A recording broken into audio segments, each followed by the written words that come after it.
Welcome to the Grappling Grappling Rewind Podcast. Welcome to this week on the Grappling Rewind Podcast. In this week's show, we are going to recap Fight to Win 192, Talita Alencar versus Alex Enriquez. We're going to preview Fight to Win 193. That is Pierre Olivier Leclerc versus, who is that, Miranda? Kemoy Anderson. Kemoy Anderson. That was fun. He was on the undercard for Who's Number One a couple weeks ago. Talk a little about the Sapatero Invitational and John Combs' run on that, and preview a couple of matches on Toro Cup 19. As always in the show, I'm your host, Maine, joined the co-host, Miranda. And today we also got Damon. How you doing, Damon? What's up, man? Doing good. I'm happy to have you on. First show on. Thought you'd be a good addition to the Grappling Rewind, and did a nice 3-person show this week to not just throw you into the deep end, because that's what happened to me. That is what happened to you, Miranda. Like, she was like, Miranda's here. So happy to have you here, Damon. We train together. We all train in the same association and affiliation. You and I are both instructors at one of the gyms, and they don't trust me enough to be an instructor. I would be teaching people all kinds of illegal shit. That's what I do. That's my Friday class. Is basically like introduction to, like, you can do this. It's not allowed, but you can do it. Yeah, I got to get to your class for some of that. It's fun. Do you have any news this week other than, like, we have South American? Oh, we're also going to preview South American trials. We have a couple of names for South American trials that have been announced.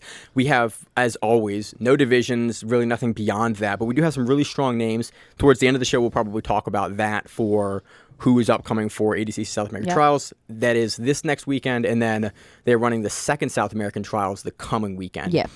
I think we only have names announced for the first trial. I have no idea how the registration is going to work. Mo Jassim did an Instagram live today. The event coordinator for ADCC 2019 and 2022, who also runs the North American West Coast trials and both South American trials. So he gave some information on his live stream today about that.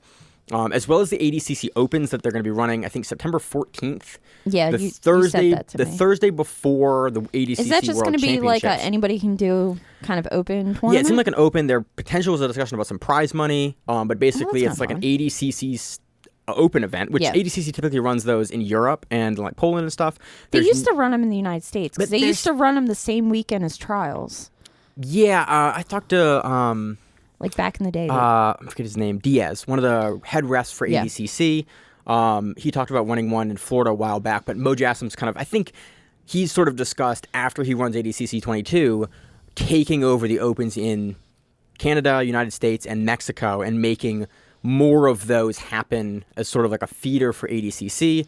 There's Makes Masters. Sense. They decided today in the live stream that Masters was going to be 35 and up, and Seniors was 45 and up, so I missed that cutoff, which was unfortunate, but I think he's going to bring the ADCC athletes to the convention center, and the Open is going to be in the convention center like a day or 2 days before the World Championships. I would do that. That'd be fun. We're going to be in Vegas anyway, so I'm going to be there anyway. I competed for the first time in 3 years, so I was like, I'm feeling ready to why not? Go take on people at a World Championship. I've been joking around about doing trials. It would just take some vitamins. Lots of vitamins. Lots of vitamins. Miranda's coming in. Miranda, why are your voice so deep? I don't know. I'm like, all right, trial's coming up. Just lots of vitamins. What were you saying about Opens? I was saying, so the senior is 45. Well, that was the discussion today on the live stream, was basically like, where do we cut off entrance for? They should drop it to 40. I'm going to be 40 in June. Well, because they basically, it's some tournaments. You're already 40? Yeah. Really? No shit, really? Nuh-uh. You learn something every day. I always love when I learn stuff on air in the podcast. Everyone thinks I'm younger. I don't know, man. Maybe it's all that cereal. You got to talk into the mic. So angle that so you can look at me and do it. All right.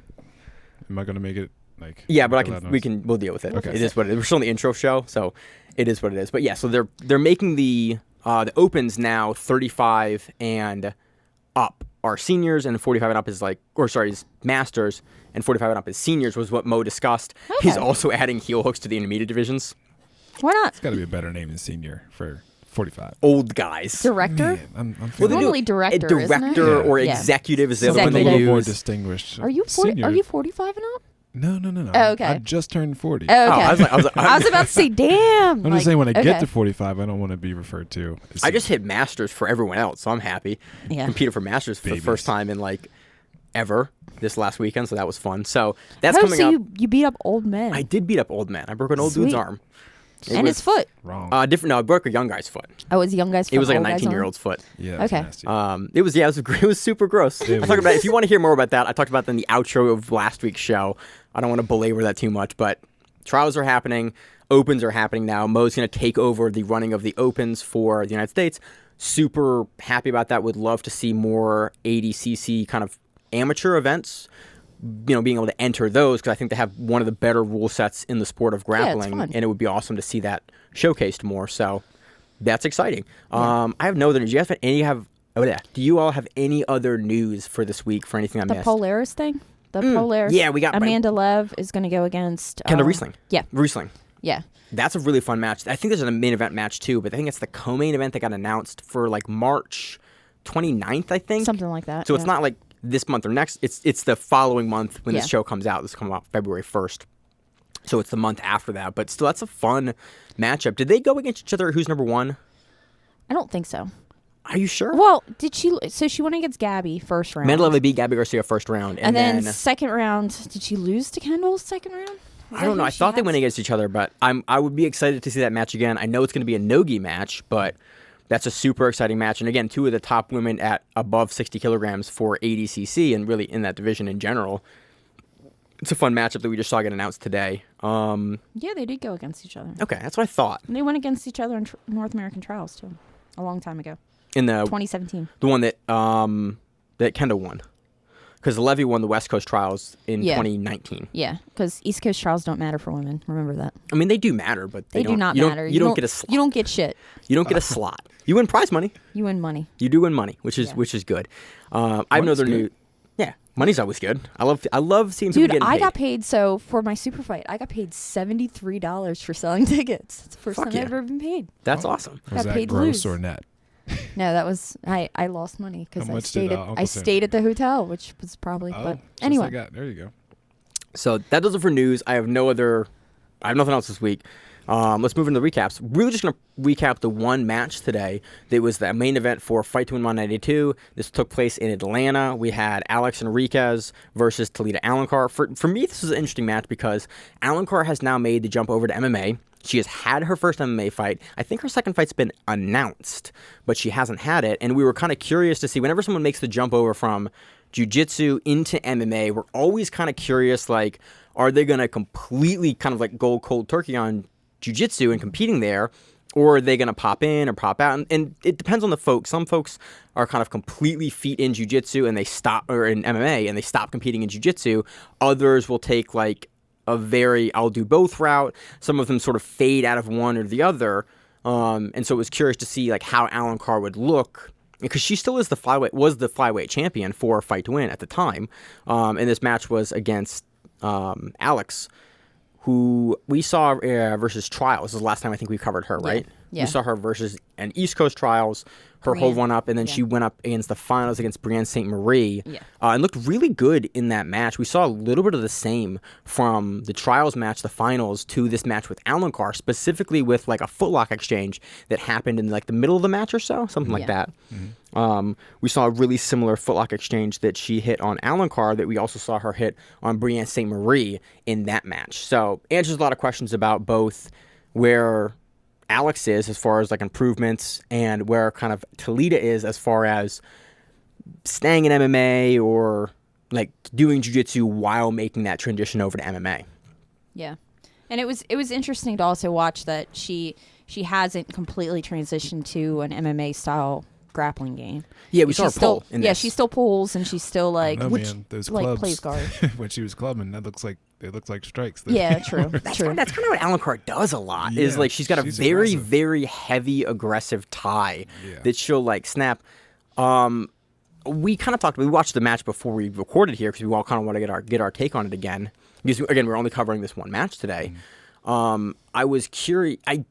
Tactically, it made sense to me that she would pull versus Alex. We looked up Alex's wrestling background. We haven't got a chance to really dive deep into Alex's like a lot of credentials before this. We covered her a bit on Trials, but Trials is its own kind of shit show of a show because it's hundreds of matches we were trying to summarize in a day. So this was kind of a good time for us to jump more into Alex's game And it was nice to see, like, and she was a 3-time All-American in wrestling. yeah, at the collegiate level or at the high school level? I think the collegiate level. Okay.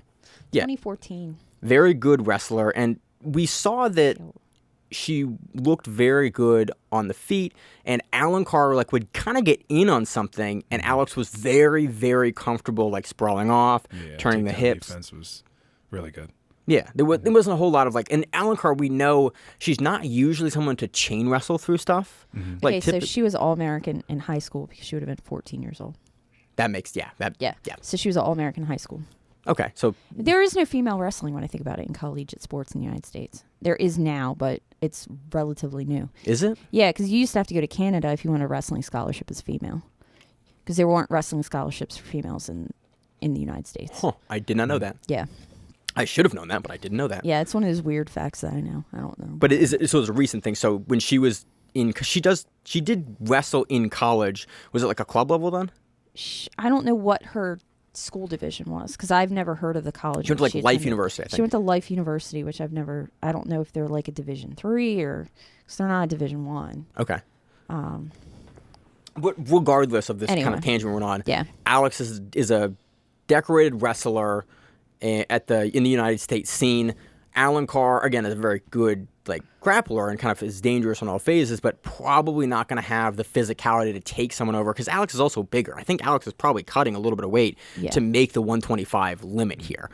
She looked substantially bigger than Alencar, and she was really able, whenever Alencar like got in, and Alencar has really good forward pressure, she was able to shove her off, except for that last guillotine transition at the kind of the last, 15 seconds of the match or something like that? The very end. Where Alencar sort of jumps a guillotine, and then Alex like body locks her and kind of sits through it to defend it, and Alencar was never really able to like lock her hands up or really like drive over high on the elbow for the guillotine to get Alex like in real danger. But Alex was also very happy just holding the body lock there with her hands in kind of almost like a seated guard mount position to defend the guillotine. They're a Division 1 school. They are? Yeah. Surprising. As Miranda looks up wrestling. I'm like Googling shit. This is when we need Rob. Like, hey Rob, please Rob, explain explain wrestling to us. I would appreciate it.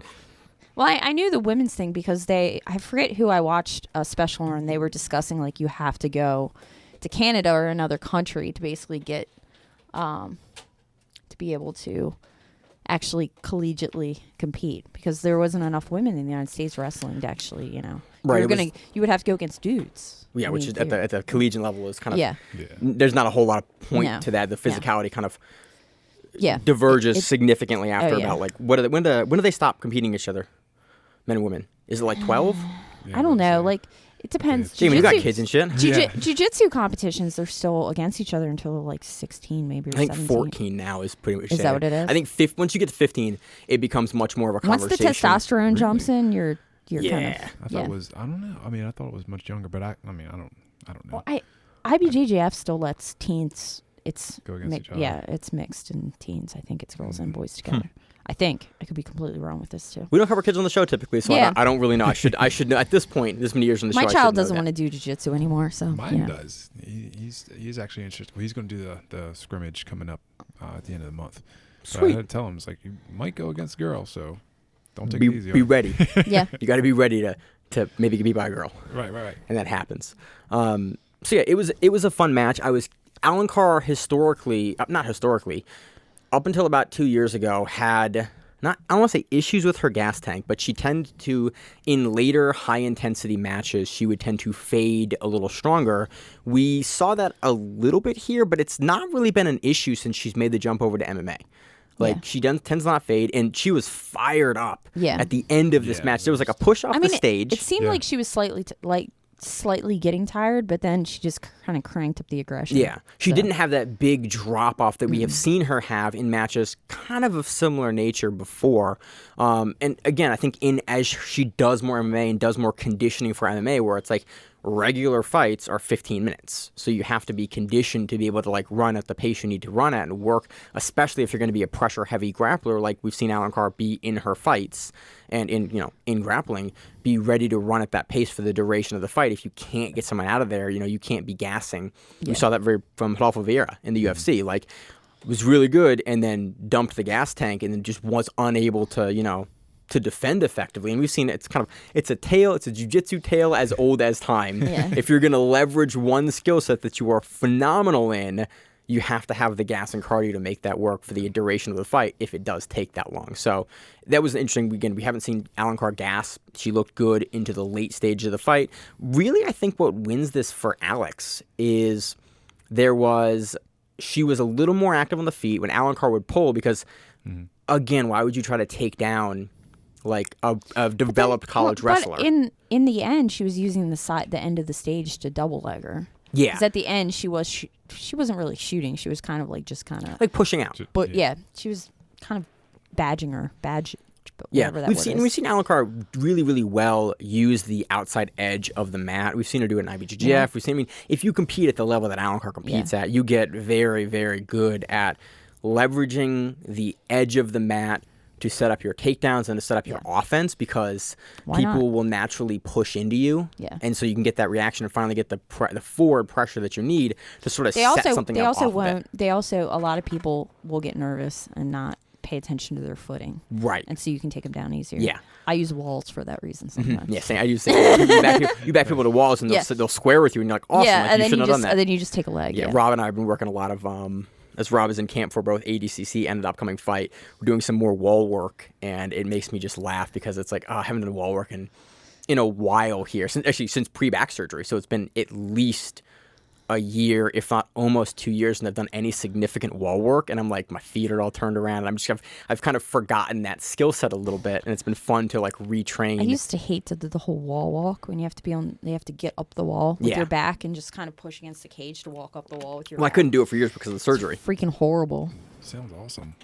It's horrible because what you don't realize as you're trying to work yourself up the mat is all they have to do is grab your legs and slam you back down, and then you have to wiggle yourself back up, and it just keeps on going over and over. And they can make you really tired really quickly. Yeah. Mm-hmm. So, but using the edge of the mat, we saw it in this match done really well, where Alencar towards the edge of the mat would be consistently putting pressure up. We've seen her do this in fight to win. I think it's partially how she took the title in the first place for the flyweight division for the women.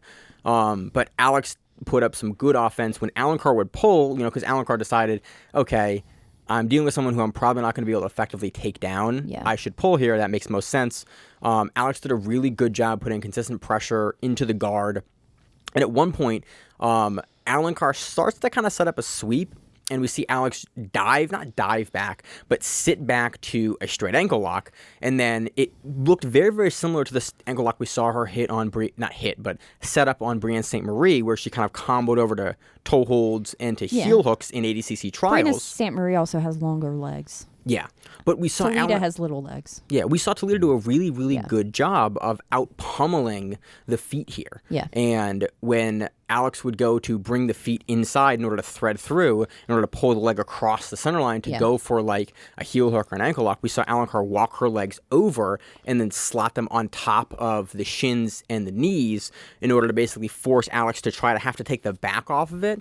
But like you said, Alencar has shorter legs, so that heel hook, once you turn the angle and they're facing behind you with their back to you, the leg isn't threaded over your hip, so you can't go for the heel hook. And then Alencar used that to kind of tack up and escape. But the whole sequence was a good offensive sequence. And then up until the end of the match, that final guillotine sequence off of like a kind of a jumping guillotine that Alencar sets up, that was really the only offense. There was one other thing that happened. There was a slam. Yeah. And it was a pretty good slam from Alex, where lifts up Talita and then slams. And I was like, that was a really good, that was a good scoring slam for Alex. And then you kind of leverage the guillotine, and that was in essence the match.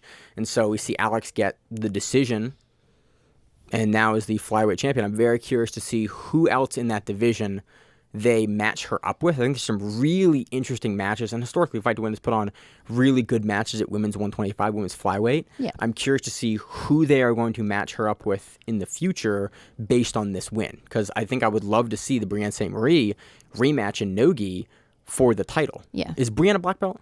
Yeah, she just got her black belt. She just got her black belt. So now they can actually, because Fight to Win typically they don't frequently mix belts for the titles. Even if it's Nogi. They do purple and brown sometimes. Well, they do belts for them and titles, but typically they won't move They do it on a rare occasion, Yeah. but typically if someone is not a black belt, they won't put you in a title match with another black belt for a black belt title in Fight to Win. Okay. It's just unusual. They did it with Maggie Grandotti when she was a purple belt. That was the one I was thinking about. Versus Vanessa Griffin, though, when Vanessa Griffin was a brown belt. Yeah. That was the one they did in Baltimore. Yeah. I was there. Yeah. That was a fun there? card. Were you at that one? No. That was the first one at UMBC. Yeah. That was a fun event. But yeah, typically they That was the only one at UMBC. No, they did two. They did two? They did two there.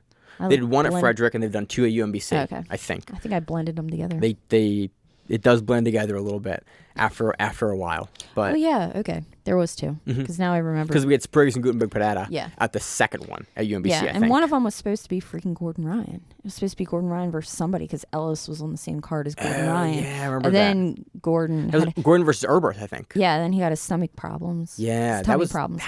That was a long time ago. I know that would have been an awesome was that match. Spriggs and Gordon? Or is that Erberth and Gordon? It was supposed to be Gordon. I think Gordon dropped. Yeah. And then the whole card might have canceled. There was one that the whole card. Yeah, because I did a photo shoot for Seth. Okay. And I ran a photo shoot there, and that card ended up being canceled. Yeah. And so we didn't actually end up using any of the footage or photos. Gordon Ryan and freaking Erberth would have been great. Yeah. Freaking throwing each other all over the place. I still watch that. Fucking I think amazing. Gordon takes that, but it would have been a fun. It would have been match. fun. The things that could have been many years ago. So Was that any other kind of was that before his tattoo? Erberth. The AK-47 tattoo on his chest? It might have been, actually. Yeah. I think the AK-47 was like 2019. This is the weird shit that we notice when we watch matches. Yeah. Yeah, he has Josh will post in the chat of like, see this new tattoo? I was like, that's wild. It's an AK-47 on the middle of his chest. Like a tank too. Does he have a tank? And we were trying to figure out what kind of tank it actually was. So we've non-sequitured like far beyond this. Do you all have any other points on the match or things that you took away from this match? Again, I'm super excited to see more out of Alex Enriquez. Because again, after her showing at trials, again to make it to the finals versus Brianne St. Marie, put up a very good match against Brianne St. Marie, and it made me rewatch that.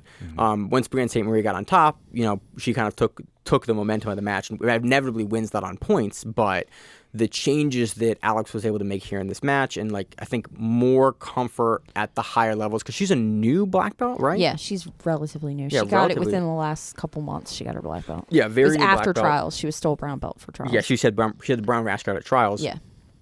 A couple months, you're taking on Alencar. And again, Alencar is making a transition over, but still is the champion at Fight to Win. And she's been a black belt for a 3-time world champion. Yeah. Like very long time to be stepping into that realm and nogi at that level. That not quickly, but like at that level and performing as she did. Very, very excited to see where she continues to go from here. And I really hope that she gets booked on something like. I would love to see her defend the title soon. Yeah. Because sometimes they'll get in the wrong of people like, cool, every other week, we're going to fly you someplace to defend. I would love to see them take the route like that with Alex, because I think she was, she would be a very fun champion to watch. She has a nice try to style. do that before trials, because she's going to have to do trials. Yeah, she's going to. I assume she signed up for. I assume if you take second at trials, you're going to do trial. You're going to the next trials, unless she's injured. I would assume he would. wound up paying, I think, the winners of the women that won East Coast trials to do West Coast trials. I know he paid for first place. I don't know. Yeah, he played for first place. I don't know. I don't remember. I don't think anything was given for second place, but still, you would think at that point. I think if you place first, second, or third in any division at ADCC trials, you would go and do the next one. Like there's no reason not to. If you're at that level, if you can make it through the huge mass of people in your division and perform that well, it is indicative that you're probably on that level to continue to do well. We've seen plenty of people place on trials and then win the next trials. Yeah. It's not uncommon. So I would love to see it. I have nothing else more. The rest of the card was fun. There's a couple like really good submissions. There's a really nice modified bow and arrow choke. I think the match before. Other fun matches, but this was definitely the match that I want to spend the lion's share of time talking on. I was going to say I love a bow and arrow. You hear the bow. You're like the gym's bow and arrow guy. Yeah, it's the only thing I could do. I got a modified bow and arrow win on last Saturday. Oh, did you? I thought of you and I did it too. I was like, that was a weird bow and arrow. I got to talk to Damon about that. Hey. It was fun. So I got nothing else for Fight to Win. What do you want to move on to now? You want to move on to like Sapatero? Yeah, Sapatero was the only other event that actually happened. The rest are previews. Yeah, we had Sapatero, was it 8? 25. Sapatero 25. Sapatero 25. Is that what there? Yeah, right. Right. On my notes, 25. In Palmetto, Florida. Yeah, it's another Florida event.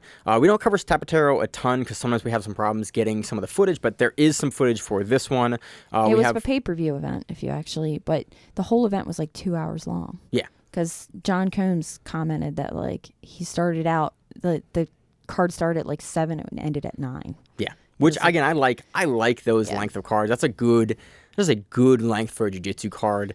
Promoters, please take note that like a 2-hour runtime, if you're going to run like a super fight card kind of like this with a bracket. Yeah. Very good. John Combs looked good. Yeah. Does what John Combs does and subs a lot of people with chokes. Yeah. With head and arm and chokes. I mean, I think you have the whole thing written out here. It's 3. It's an arm triangle, an arm bar, and a combatine. A combatine, which is what John Combs calls his guillotine. It's a slightly modified guillotine of like a kind of like a snap down if the person overcommits, like they're going to go for the outside single leg. Yeah. And if you've seen John Combs do it, this is what he does. Yeah. He just pulls down he sits to a guillotine, but then he rolls up over, which is the easier way to get a guillotine, really, truthfully. Yeah, I don't like to sit back to get a guillotine. I like to be like. And nowadays people are so good at like popping their head out of it. Yeah. Especially like at a high level competitive level, guys are not worried about their ears or they open up their mouth really big like a baby bird. Yeah, Rob taught that defense this week, which was fun. The baby bird defense. Open your mouth defense. Yeah. Okay. If you open your mouth really large as they're doing it, you block. Like because it moves the chin. It sounds. It sounds ridiculous, so dumb. But it works. And I watched him do that and then slobber all over me. Yeah. As he was doing it. Nice. Yeah, it works. You can open your mouth and basically it changes. It all came from what's his name? Fun Size. Zach. Zach Markovsky. Yeah. He has a whole series he teaches that for one of his instructional things. On Fanatics, right? On Fanatics, you can buy it. You can learn the baby bird defense. It is a good choke defense, but a lot of times guys will like, if you open your mouth and you kind of turn your head down, it extends where the jaw lines up on your neck. And so as a result, it makes it harder to like slide your arm through and you can't get as much leverage and purchase on the neck. It basically just stalls you more. But it buys you enough time to like get your head position out and to get like something else in the way of the choke. You just hope they don't put their arm into your mouth then. Which you do sometimes, and I've gotten plenty of teeth mark in my arm trying to go for it when their mouth's open. You're like, ew, gross. Yeah, we're just gonna go across your face. But John Combs doesn't need to do any of that. Does it off of like a front headlock, like kind of snap down. He's like snapping him, and then I think it almost looked like Barbosa like did a half-ass takedown. Like he drove forward through it, which sometimes you can drive through, and then as they're taking down, you can hop your legs to the outside. But if you know the guy's gonna pull, you can sometimes spear him and then turn. Yeah. But again, there's one thing I wouldn't do on John Combs, and it's like not rely on him to jump the guillotine. Yeah. Like that's what he's gonna do. That's what I think he has something like a 50% win rate by guillotine. Like if he beats you, it's something ridiculous. He gave what event was it? Might have been on Third Coast. He gave stats because he keeps pretty diligent stats on his competitive record. Yeah. And he was like, of my wins, or like my submission wins or something, it was like 50% by guillotine. It was like, holy shit! Like all of the things that Combs does. Usually when he wins, it is by guillotine, which is pretty impressive. And again, he does it here. He gets it done. He rolls to the top on it, finishes an amount of guillotine. I don't know what the prize money was. Do you happen to remember how much money he won? I don't know. It was something because he had a big check. I know he had a picture with a big check, but a lot of the people dropped out at the last minute too. Yeah, there was a lot of card changes here that happened initially, which was, again, why we didn't preview it last week. But again, it's cool to see guys. We see John Combs frequently. I assume we're going to see him in West Coast trials if he's looking this good. One of his posts said something about him going to West Coast. Talked about him going to West Coast trials, so he will be there. Yeah, I still got to look. I think hotels get announced Friday, so it would be February for West championships. Coast. Oh, for championships. It's already been announced for West Coast trials. Oh yeah, remember? Right. Yeah. We had that whole conversation. We had a conversation already. This Friday, the discount rates for hotels get announced for the World Championships for ADCC, which again is also in Vegas. You can come to Vegas with us if you want to. I've been to Vegas twice. I'm gonna have to pass. Come on, it's just gonna be lots of grappling. Yeah, it's gonna be fun. Just gonna watch a bunch of grappling. There's a lot of people in Vegas. Yeah, lots of people. There's that everywhere. So that was. We're not gonna leave the hotel, and the hotel's not on the strip, and has a pool, has cabanas. So that was Sapatero 25. moving on. John Combs looked good as always. Again, more of the same for John Combs. We know what he's going to do. I love what he's going to do. I'm curious to see what he does at trials, as I think he's probably going to be part of the next West Coast trials, because I do not know if he's on the short list for an invitation. I don't think he has gotten an invitation yet, so I would assume that he would do trials as a result of not getting an invitation. Let's see. Do we have any other recaps this week? That's right. That's it? Nope. That's Okay. everything that's happened. So let's talk about, there's 2 matches coming up that I'm super excited about next week on Toro Cup. Toro Cup 19. It's a little out of order, so the matches that we're going to talk about are not actually the main event matches for Toro. They happen throughout the card. Yeah. But they're 2 really, really exciting black belt matches. And they always do that. They don't do your normal setup where you go up in rank order. They kind of blend them. So if you look at it, because I reached out to John Bagels Telford, and he sent me this wonderful spreadsheet that consisted of all the matches. I love how Toro does it, because Toro has some of like the most readable of any, like, it was like color coded. Yeah, it's always great. It's always good to get something from Toro, because they're like, it's laid out very well. But again, Bagels used to run U.S. Grappling, and like has run many a tournament, and we've covered Toro. We haven't covered Toro in a little bit here. He just won the Austin Open. Yeah, he did Guy and Nogi. Yeah, Guy and Nogi, which is cool. So double gold. So congrats to him. That's no joke. Austin is a hotbed of jiu-jitsu as of recently. So to win that is like at black belt is good for him. So they kind of intermingle them. Mm-hmm. So the middle of the day is normally when they do their main events, and they kind of go backwards.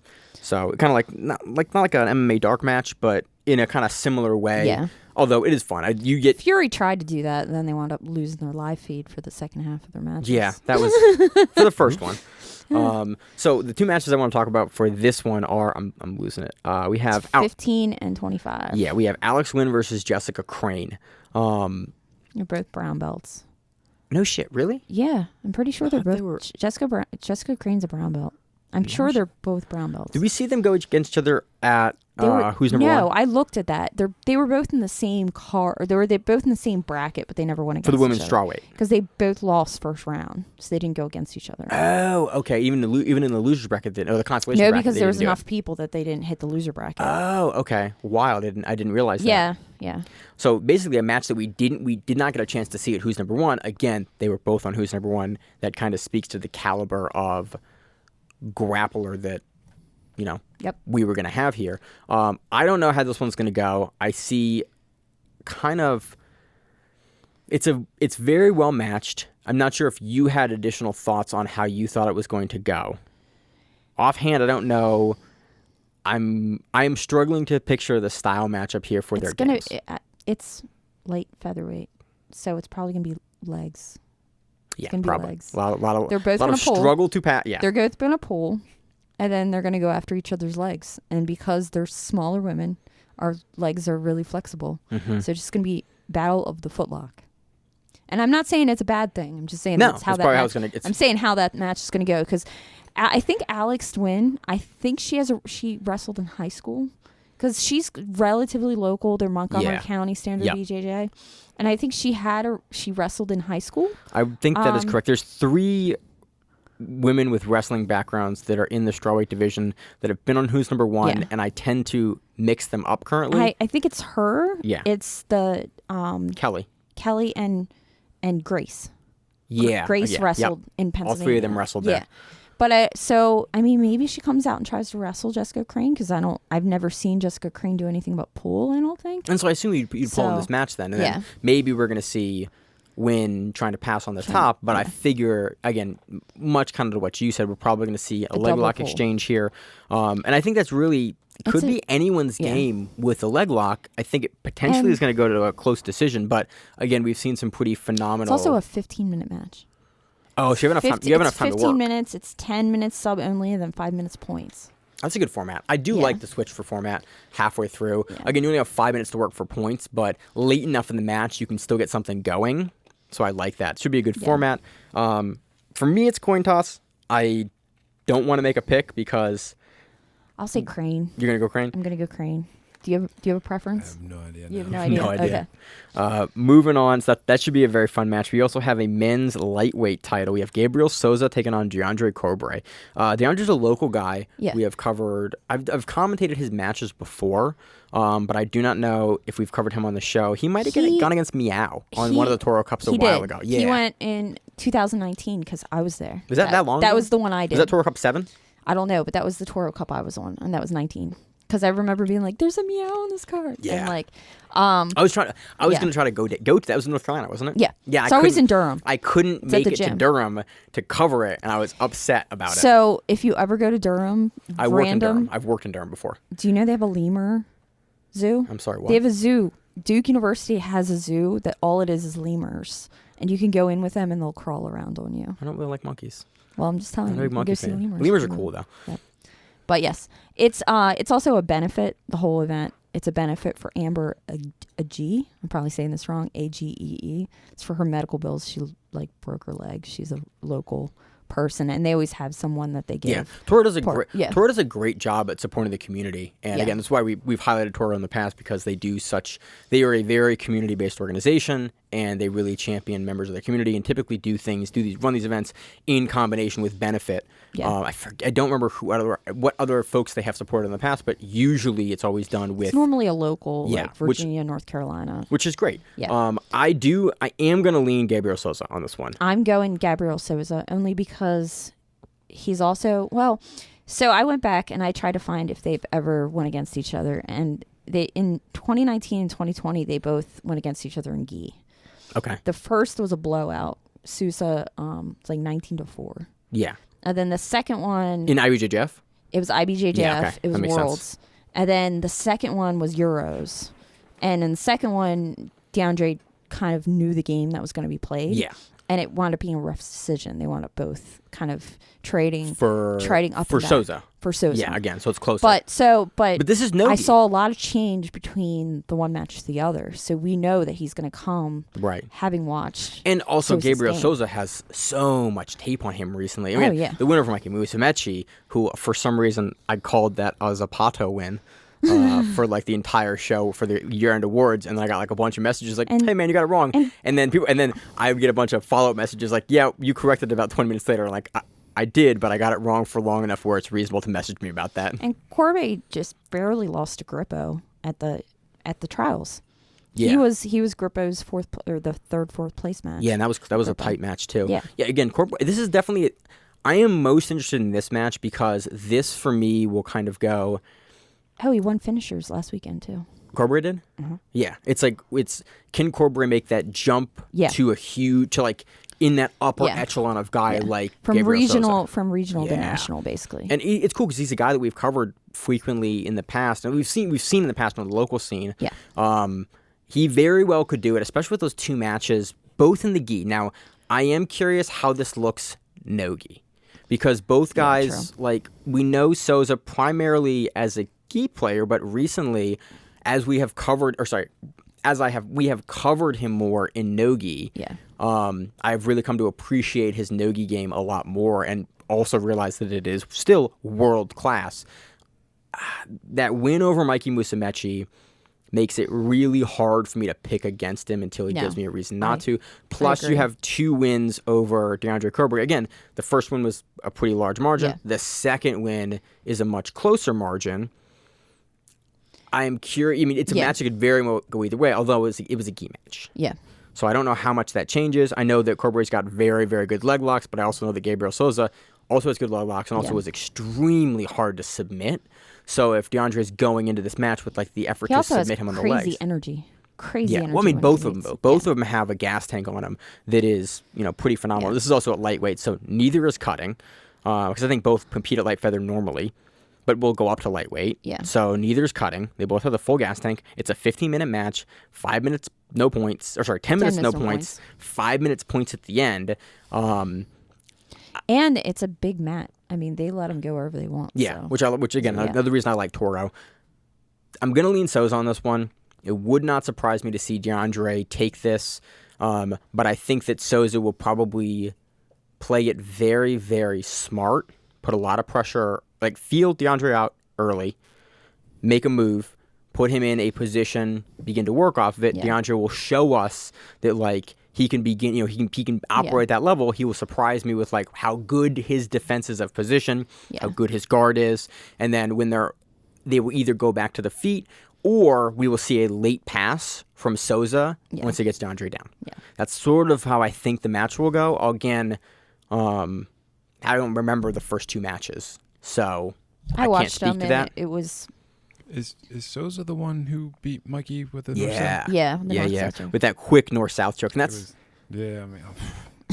that's the only match I've ever seen Mikey lose. He doesn't lose very frequently. He lost versus Arnaldo Maidana in open weight. Yeah, and he lost to Muhammad Ali in open weight. Which are both like, what are you really going to glean from either of those losses? Yeah. So it's like, again, that's the big reason I'm picking him is that like you beat someone like Mikey Musumeci, and again, he was able to leverage his size and like his veteran knowledge of like where is Mikey going to struggle when a guy doesn't play jiu-jitsu with him, and like just tries to impose like Maidana did, just impose a size on him. See, our team is also a team of monsters. Yeah. It's a monster team. Honestly, like, a lot of the teams are, like, teams of like, true. We in Fight to Win this weekend, like, looking at, like, I think Atos Atlanta is where Alex is out of. And it was like, your Atos teams, your Checkmate teams, your ZR teams, like, your Alliance, like, all of the teams, your GB teams, the 10th Planet guys, like, all of your teams. Yeah. There's monsters everywhere. Now, there no longer is like, oh, that team's like, well, it's like everyone has monsters on there. The GF team has Max Jimenez locally. It's like everyone got monsters now. So it's cool. It's cool to watch the sport kind of blow up. We have a ZR team, and he's been repping ZR team for a long time, Deandre. Yeah. No. Who else is on ZR? No, it's not. They messed that up. Oh, they switched it. Yeah, okay. Yeah. Deandre's standard. Yeah, he's standard. Yeah. And Souza is ZR team with So I think we're all going Souza here. Yeah. We're all going Souza here for a number of different reasons, but I still think it'll be a crazy match. I think it's going to be an awesome match. Both guys have the gas tank, and both guys will put on a show on a super fight, and I appreciate that about their games. Should be a lot of fun. Moving on to, you want to do Fight to Win, or you want to do Boa, or you want to do ADCC? Let's do Boa. We don't have a ton for Boa. Boa is running another event, Boa Super 8, number 5.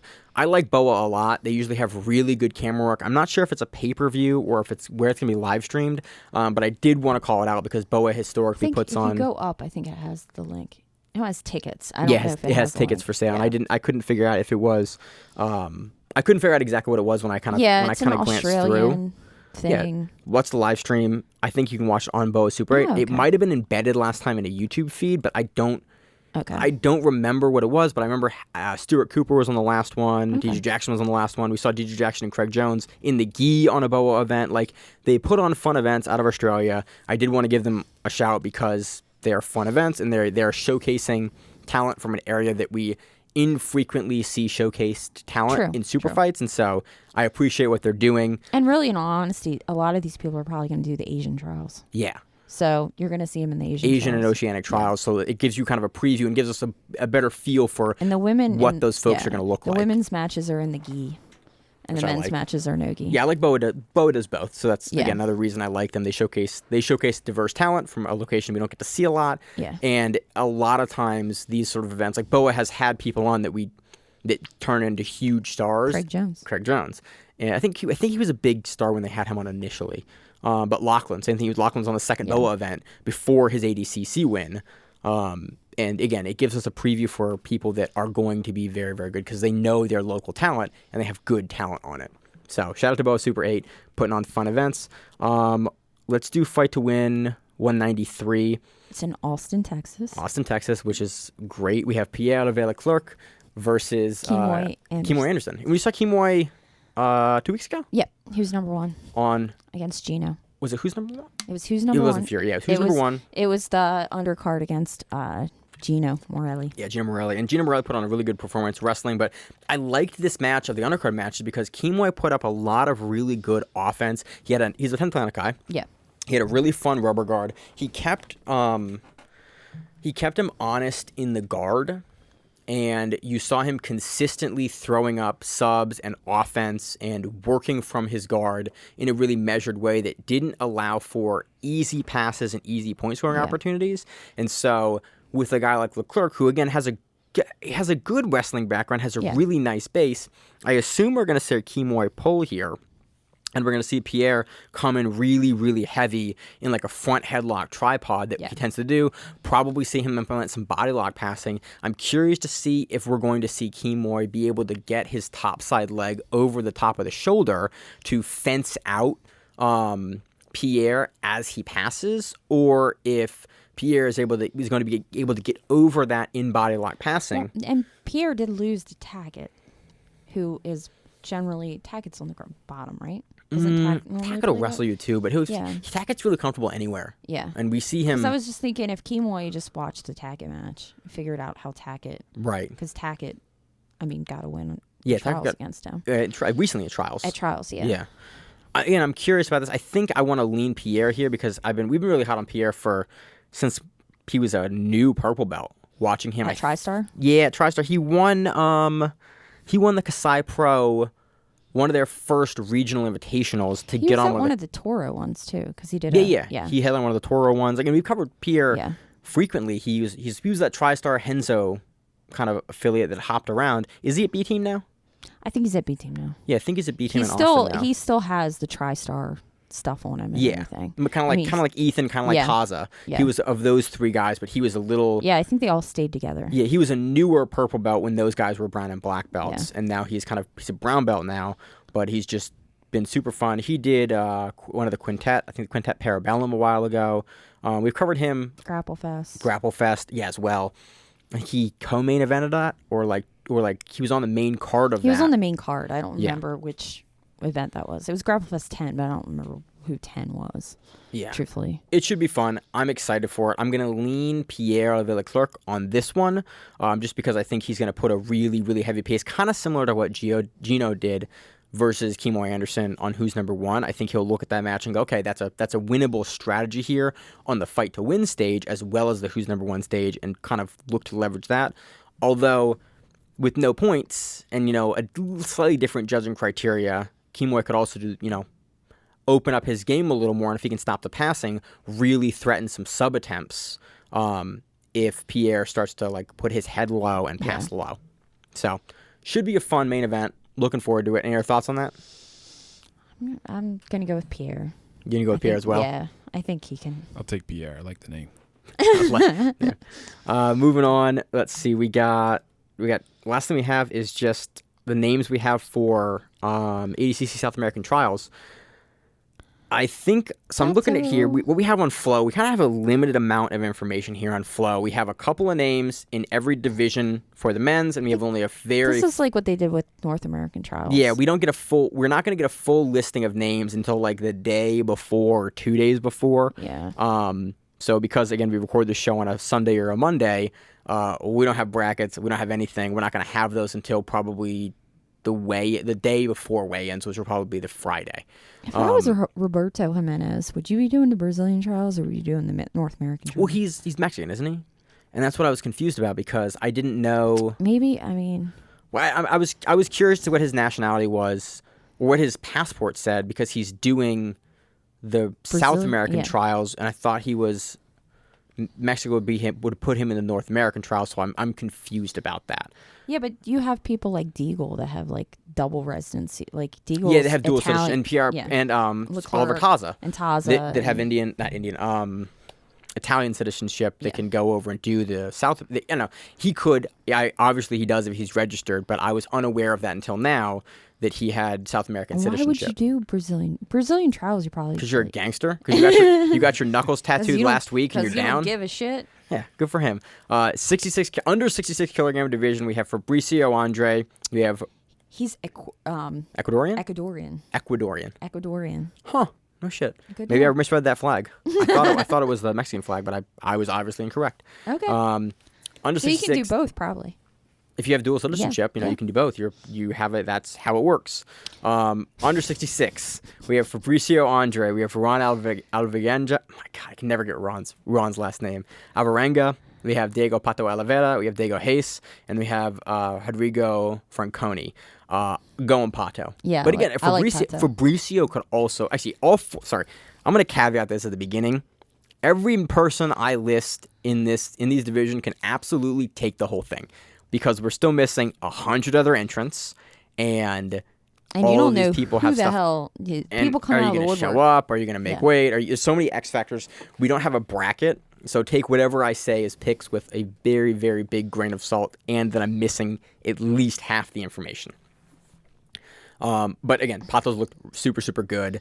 I would not be surprised to see him take that in the 77 kilogram division I'm super excited about. We have Michael Galvão, we have Sergio Tulio, we have Roberto Jimenez, we have Fernando Carsdale, we have JZ Calvacante, we have Lucas Pastorio, we have Ita Mora, we have Majid Hage, who again I also didn't know has South American citizenship, and we had Fabio Colli.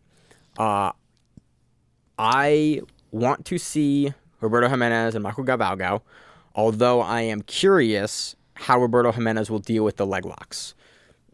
Because historically he has had a problem late in divisions dealing with the leg locks. And you're in ADCC. Yeah. People are going to throw leg locks hard and fast. I do not know if he would have made the change that he would need that we've seen in the Pedro Mourinho matches to stop that from happening. Although, if he pulls early, he can get to near anyone in the world's back, especially at 77 kilograms that he's going to be big for. So, Hage was born in Brazil. Was he really? Yeah, he lived for most of his life in Brazil. So I'm wrong about that. Okay. I don't know these things either. So, he did an amazing job at North American trials. Yeah. So he was at the rules seminar. He asked a bunch of really, really good questions at the rules seminar that we went to the day before trials. He just showed up looking all relaxed and shit. Yeah, he was super relaxed. He just sat on the edge of the mat in like a what was he had like a t-shirt on. He had like a puffy jacket, like a puffy cut off jacket, and he was just hanging out with a skateboard and like asking questions. Yeah. I think Michael Galvão takes this whole division. Yeah. Michael Galvão has given me absolutely no reason to doubt that he can beat anyone in the world. We have seen him stumble here and there. Yeah, it's going to be, I mean, he's also going against killer after killer. Yeah. So it'll show. It's also like a longevity thing. Yeah, it'll also be like a. Can you beat 8 monsters in a row? Not a rice cooker. Is that the term? It's the term. Pressure cooker. Pressure cooker. Yeah. When you're like. Rice cooker. That's. What? I said rice cooker. Like rice cooker. It is a pressure. It is a pressure cooker technically. Yeah. That rice cooker works. Well, I was like, but it's not the term, because but it works. it's not. I don't think even when before he got his black belt and he was in those tournaments, he might have 3 killers in a row. He might have one that's like, and then he's first guy's yeah, second and third. But this is going to be like 6. freaking onslaught of like madness. And I think that if there's a guy that's going to rise to the occasion, it would not surprise me to have Michael Galvão be able to do that at this stage in his career. Brand new black belt. Yeah. Shown me that Still guys can be relatively young. They can out-game plan him a little bit, but we have seen people inconsistently be able to do that, and we have seen him capitalize on any mistake that someone makes. Yeah. So, front runner for the division. Again, wouldn't be surprised anyone else takes it, but 77 kilogram, definitely someone to watch. Any other thoughts here, y'all? Nah. 88 kilogram, under 88 kilogram division, we have Pedro Machado, we have Alexandre de Jesus, we have Andre Porfirio, we have Charles Negromonte, we have Diego Ramalho, we have Vadir Harujo, Baby Monster, and we have Rafael Pagini. BB Monster. I like BB Monster. Like, BB Monster, dude, the compilations that are coming out of him out of Fight Sports, they were posting a lot of them. Yeah. Just that dude is a monster. Again, Negromonte is no joke either. Andre Porfirio is no joke either. Like this, and again, Pagini, any of these guys can take it. Monstro in the last trials showed up. His name isn't highlighted. Like they don't have a. They don't have a page for him, which is weird because he has a bunch of matches. Yeah. Like his third coast matches are phenomenal, and then I think he won. Did he win the last Brazilian trials? I don't remember. I think he placed at least, but he's a monster. Again, given the name, I I'm going to lean of the names that we have here. I'm going to lean towards him because you spent that much time at Fight Sports with Cyborg and all the other champions of ADCC. Yeah.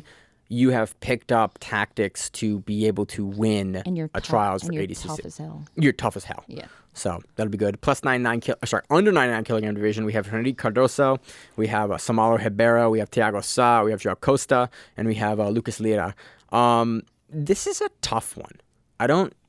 I'm familiar with these guys. I cannot say how I think that they're going to match up.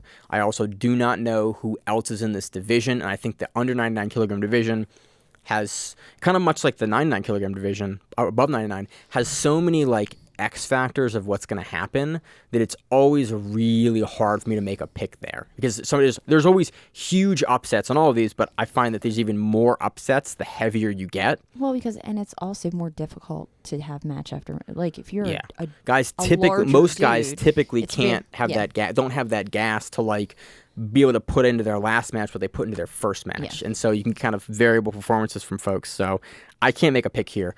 Thiago Sá is always a good pick. Henrique Cardoso is a good pick as well.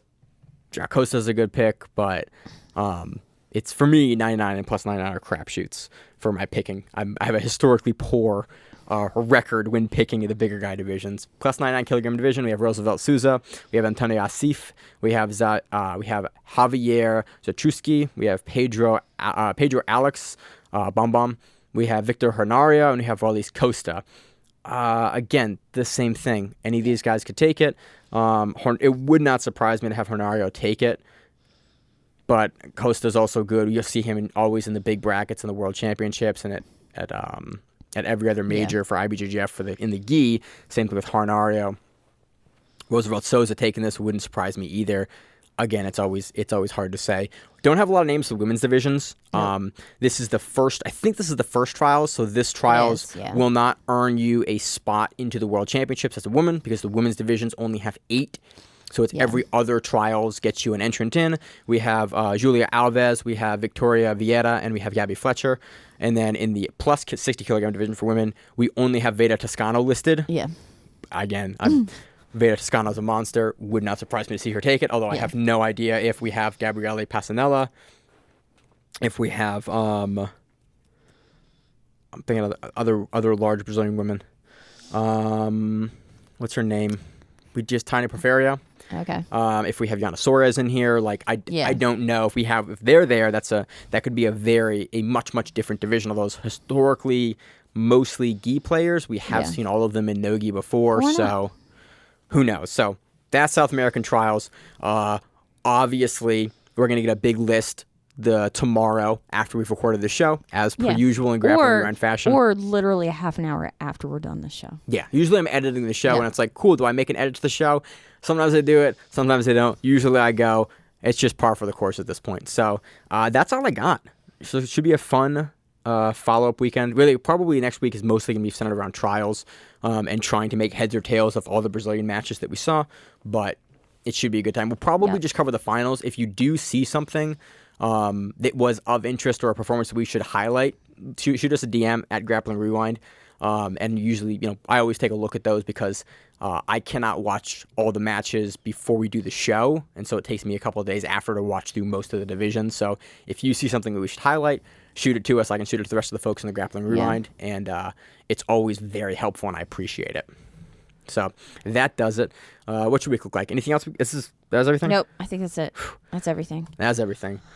I'm doing a super fight. I have my name on the back of my... I saw that. That was cool. I got a rash guard with my name on the back, my last name on the back of it. First time I've ever had my name on it. It's like a nice sublimated. You have it in hand? What? You have it in hand, or they showed it to you?